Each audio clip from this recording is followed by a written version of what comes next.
Ambedkar on Pathways of Economic Development. In this unit we will discuss about Ambedkar's theorization on the origin, genesis and development of caste system and the interrelationship between economic problems of India and the caste system. Caste is an important social institution of Indian society. Many scholars and theorists have understood caste mostly as a phenomenon unique to India. Using religious and social texts and perspectives, some scholars have seen caste as an institution that fulfills certain functions of the Indian society. But rarely anybody has evaluated caste on economic ground. Ambedkar was the first to interpret the caste system as an economic institution, apart from its social context. He theorized that the caste system provides a framework for an economic system and performs many economic functions, such as the consumption, production, allocation, distribution, and utilization of productive resources. As a whole, caste can also function as a means for distribution of goods and services among the people of the society. Ambedkar's ideas and interpretation of the caste system had its roots in the origin, mechanism and development of castes in India, progressed through research, theorization and several seminars, culminating in his suggestion for its annihilation as the presidential address for the annual conference of a Hindu reformist group. He went much ahead of his contemporaries and believed that the economic functions performed by the caste system in the society were dominantly economically exploitative for the lower castes of India. Whereas scholars like Karl Marx believed that the caste system had kept India outside the grasp of capitalism, Ambedkar exposed the marginality, exploitation and discrimination that had been carried out against the lower castes due to the caste system in India for a long time. Ambedkar's interpretation of caste system. Ambedkar's understanding and theorization of the Indian caste system has been articulated in the famous article titled Castes in India, Their Mechanism, Genesis and Development, which was published in 1916. In this article, he systematically analyzed the origin and development of castes in India. To define the meaning of a caste, he analyzed definitions put forward by scholars like Nesfield and Risley and criticized them extensively for not focusing on the main aspect of caste. He appreciated the definition given by Ambedkar and argued that only an insider can understand the true characteristic of caste. Ambedkar says that the true characteristic of caste is endogamy. He opines that endogamy is the only characteristic that is peculiar to caste, and if we succeed in showing how endogamy is maintained, we shall practically have proved the genesis and mechanism of caste. The superimposition of endogamy on exogamy means the creation of caste. Ambedkar 1916, p.9. Ambedkar goes on to say that when a group wants to be a caste, then the group must provide its members with marriageable partners so that the members do not break the boundary and go out and marry someone from other groups. Therefore, the group needs to get rid of the numerical disparity between two sexes. According to him, there were four means by which numerical equivalence between sexes could be maintained: burning the widow with her deceased husband sati, ensuring compulsory widowhood, imposing celibacy on the widower, and wedding a man to a girl who is yet to attain marriageable age. Sati, enforced widowhood and girl marriage are customs that were prominently intended to solve the problem of the surplus man and surplus woman in a caste and to maintain its endogamy. These are means to maintain the caste system and were honored because they were practiced. Ibid. pp.13-14. While discussing the development and spread of castes in India, Ambedkar elaborates that Manu is only a lawgiver of India, but he did not give the law of caste, because caste existed long before Manu. He just upheld the caste system. Thus the great man theory does not help in solving the spread of castes in India. There was a time when the Hindu society was composed of classes such as Brahman, Kshatriya, Vaishya, and Shudra. This kind of subdivision of a society is quite natural. But the unnatural thing about the subdivisions is that they have lost the open-door character of the class system and have become self-enclosed units called castes. The question is, would they compelled to close their doors and become endogamous, or did they close them of their own accord? There is a double line of answer. Some closed the door, others found it closed against them. The one is a psychological interpretation and the other is mechanistic, but they are complementary and both are necessary to explain the phenomena of caste formation in its entirety. It was the Brahmins who first closed their doors and others found it closed against them. Moreover, there was infection of imitation that led other people to imitate the Brahmins, and the result was the formation of caste system. Ibid. pp.17-18.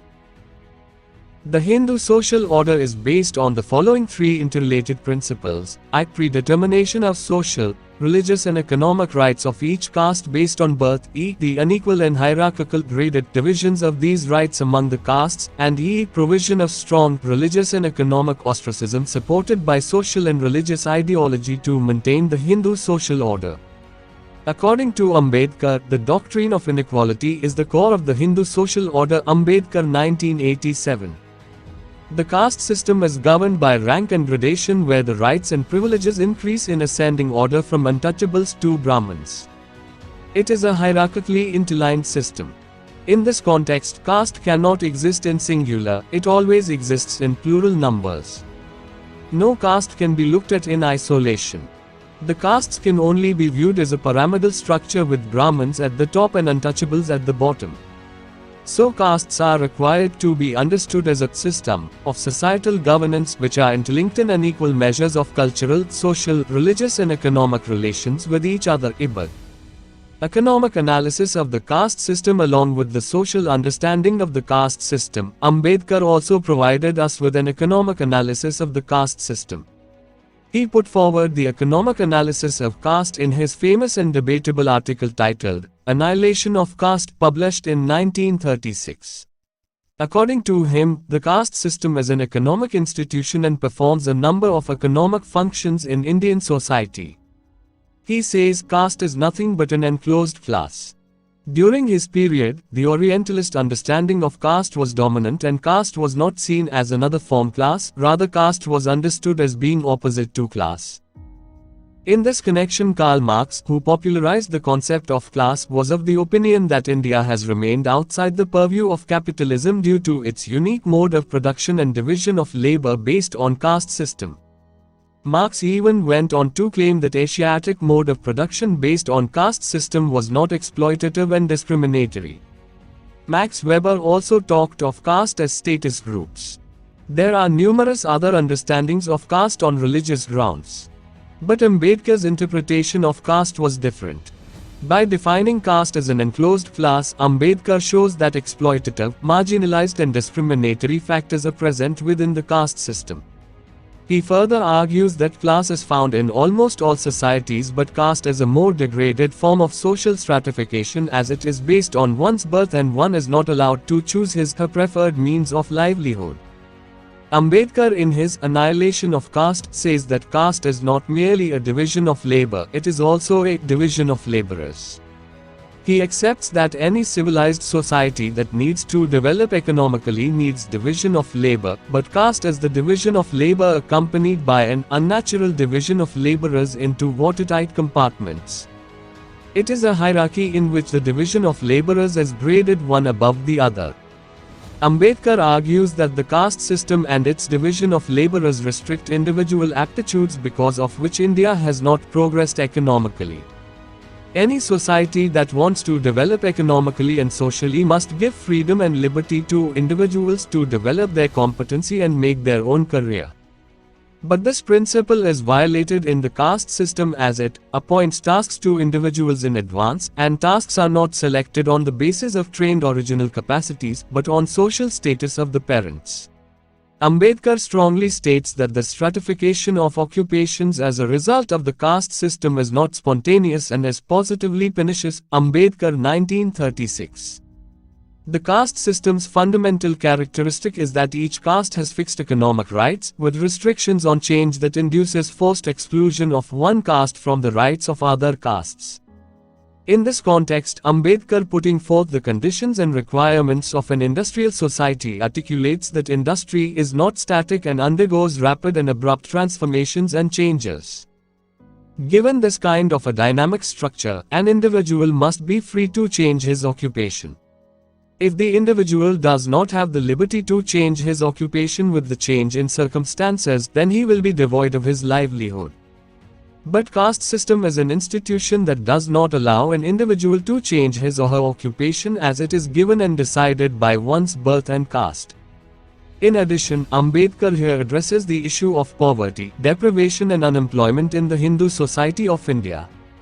He says many Hindus are seen starving rather than taking up a new profession because the caste system and its structure disallow people to take up occupations not assigned to their caste. Thus, the caste system, by not permitting readjustment of occupations, has become the direct cause of the acute problem of unemployment in the Indian society. Since the rights of each caste are fixed and compulsory, the caste system as a social structure engages in forced exclusion and thereby unequal and hierarchical assignments of economic rights. This has created inter-caste inequalities that may lead to deprivation and poverty.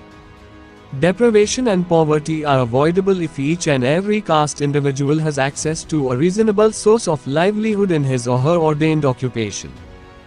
But here, in case of untouchables, exclusion is so severe that it leads to poverty and deprivation as they are denied all resources and sources of livelihood except performing the task of manual labor, which is considered to be polluting and inferior. Furthermore, Ambedkar says that this unique form of division of labor under the caste system suffers from another serious problem. The division of labor structured by the caste system is not a division of labor based on choice and individual sentiment. Preference has no place in it. This form of division of labor given by caste is based on predestination. Against this backdrop, there are many occupations in India which, on account of this fact, are regarded as degraded by the Hindus and provoke aversion for those who are engaged in them. Ambedkar 1936, p. 48. This forced division of labor does not bring efficiency to the work as people enter into the occupation without any interest or choice. Ambedkar says there is a constant desire to evade and escape from such occupations which arises solely because of the blighting effect which they produce upon those who follow them owing to the slight and stigma cast upon them by Hindu religion. What efficiency can there be in a system under which neither men's heart nor their minds are in their work? As an economic institution, inasmuch as it involves the subordination of man's natural powers and inclinations to the exigencies of social rules. Ambedkar 1936, p. 48. According to Ambedkar, the caste system reduces the mobility of labor. Not only that, it also restricts mobility of capital, thereby creating inefficiencies in production and impeding economic growth. Change is the essence of the process of economic development, and a continuous change in the socio-economic structures is essential for development. But the caste system in India perpetuates traditional socio-economic patterns which are detrimental to economic development. Ambedkar also denounced untouchability. Untouchability, perpetuated by the caste system, is a complete violation of human rights. According to him, untouchability was not only a religious system but also an economic system that was worse than slavery. In slavery, the master at least had the responsibility to feed, clothe, house and keep the slave in good condition, or else the market value of the slave might come down. In contrast, under the system of untouchability, the upper castes take no responsibility for the maintenance of the untouchables. Ambedkar observes in his What Congress and Gandhi Have Done to the Untouchables, that, as an economic system, the caste system permits exploitation without obligation. Untouchability is not only a system of unmitigated economic exploitation but is also a system of uncontrolled economic exploitation. Ibad, pp. 196-97. In another book, The Untouchables, Ambedkar argued that the caste system was a diabolical contrivance to suppress and enslave humanity. Its proper name would be infamy. Ibad, p. X. Ambedkar on Pathways of Economic Development. Ambedkar was also a social reformer. He not only brought out the economic problems of the nation and its people but also suggested and formulated ideas and strategies to curb it. Ambedkar believed that India's economic development should give prime importance to end exploitation, eradication of inequalities and poverty among the people. In this respect, Ambedkar shared Marx's views that exploitation exists in the world, where poor are exploited by the rich and masses are enslaved by the privileged minority, which leads to suffering and poverty. But Ambedkar did not believe in Marx's paradigm of development. Ambedkar's understanding of communism was different from that of Marx, which is articulated in his essay, Buddhism and Communism. Unlike Marx, he believed that economic relationships are not the be-all and end-all of human life. He elaborated that it is not always economic motive that drives all forms of power in human activity. Rather, exploitation has many more dimensions that includes economic as well as social, political and religious. Ambedkar believed that communism involves revolutionary methods to overcome the dictatorship of the capitalists on the proletariat. But Ambedkar was against any form of violent methods and believed that Indian constitutional provisions and democratic means should be relied upon for the needed reformation. He championed human rights and democracy as the ideal social order. Unlike Marx, he did not believe that the abolition of private property would bring an end to poverty and suffering of the have-nots. Furthermore, he did not believe that eventually the state was going to wither away, rather he gave importance to the state apparatus. Ambedkar dreamt and believed in a classless society but not in a stateless society. In his article, States and Minorities, he argues that the state will remain as long as human society exists. He elaborated an obligation on the state to plan the economic life of the people online, which would lead to highest point of productivity without closing every avenue to private enterprise, and also provide for equitable distribution of wealth. But p.34. Ambedkar believed in the active engagement of the government in economic development without succumbing to the Marxian view of totalitarianism and state monopoly. He was of the opinion that there should be state ownership of agricultural lands based on the tenets of democratic collectivism. The government should also have a limited control of industries. He believed in the idea of state socialism where the economic development would be shared and looked after by the state. That would ensure demands of the poor strata be met by the industries, maintenance of productive resources by the state and a just distribution of the common produce among the different people without any distinction of caste or creed. For him, state should have a well-defined role and intervene as necessary in economic matters of the country. But his overall idea of social reform to eradicate all forms of inequalities and marginalization stemmed from his critique of caste system. He believed that economic development of the Indian society and its common masses is only possible when the Indian society does away with the caste system. The root cause of economic stagnation, underdevelopment, poverty and inequality are the inherent characteristics of the caste system. If only the downtrodden masses of the Indian society who are mostly afflicted by the caste system could be pulled out of the iron grasp of the caste system and hence from their acute state of misery, then India could develop as it should.